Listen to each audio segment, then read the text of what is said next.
माणगाव तालुक्यात महाराष्ट्र स्वाभिमान पक्षाचा मेळावा माजी खासदार निलेश राणे यांच्या प्रमुख उपस्थितीत आयोजित करण्यात आला होता। या मेळाव्यात सामाजिक कार्यकर्ते अनिकेत ठाकूर व भाजपचे माजी तालुका चिटणीस गणेश भोनकर आपल्या सहकार्यांसोबत त्यांनी स्वाभिमान पक्षात प्रवेश केला।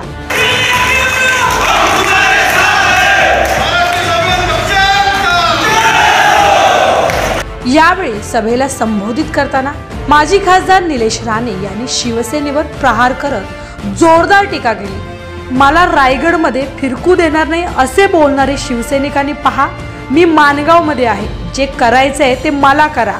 निर्जीव पुतळे कोणीही जाळतो, हिम्मत असेल तर मला हात लावून दाखवा, असा सज्जड दम त्यांनी शिवसैनिकांना दिला। लांबून टीका करणं चांगलं, ठीक आहे, कॅमेरावर कोणी टीका करू शकतो, पण आम्ही रायगड जिल्हा बंद करू निलेश राणेचा। आला ना निलेश राणे रायगडमध्ये, माणगाव राणेला भीती दाखवत आहे। राणे घाबरले कोणाला, कोणाच्या बापाला। हे आमचं सैन्य बघून ना छेडीची ओळी।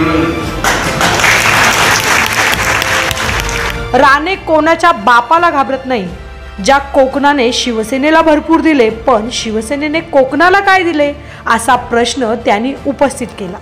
जे आज आमच्याकडे प्रवेश करताय त्यांना या सांगतो, स्वाभिमानाने पहिलं जगायला शिका, मग स्वाभिमानाने काम करायचं।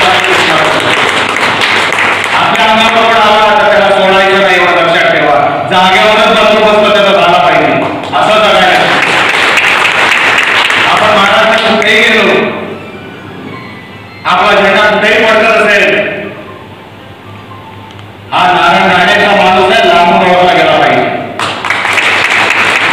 असं काहीतरी काम कर। टीकेला टीका कोणी करू शकतो, मी टोकाची टीका करू शकतो, केली सुद्धा।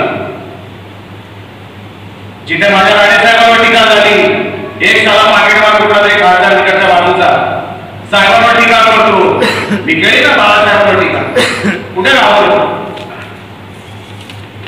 आणि घाबरायचा विषय कुठे? आजपर्यंत आम्ही या भाजपच्या बाहेर एकेका आयडी दिली, फिरायची, त्यांना पळवायचो। सगळे शिवसैनिक वाईट नाही, मी आधी सांगतो, प्रत्येक शिवसैनिक हा वाईट नसतो, पण जो अंगावर आला त्याचे कपडे फाडून त्याला घरी पाठवा। मान सन्मान हा अगोदर तुमच्या माणसाचा मान सन्मान राखला गेला पाहिजे, तुमच्या पक्षाचा राखला गेला पाहिजे, मग पुढचा पुढे बोलू।